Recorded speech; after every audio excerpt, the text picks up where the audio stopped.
Dito guys, kung makikita nyo, nagpo-full width pa rin ako, no. Hindi natin kasi natapos kahapon yung pagpo-full width eh. Kaya ngayon tatapusin na natin.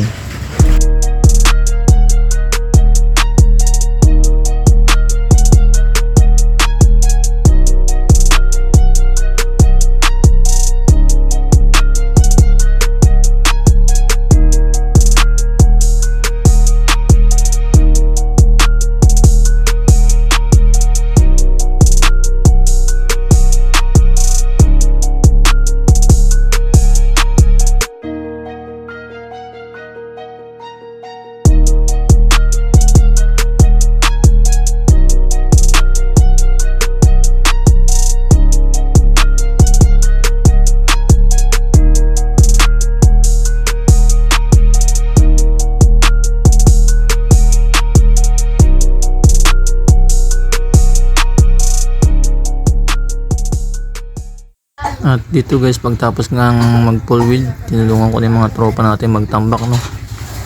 Dalawa lang kasi sila nagtatambak, malaki-laki yung tambakin nito guys. Magkasama na kasi yung parkingan tsaka kusina guys, dyan sa tinatambakan na yan, yung sa likod na yan guys, kaya malaki.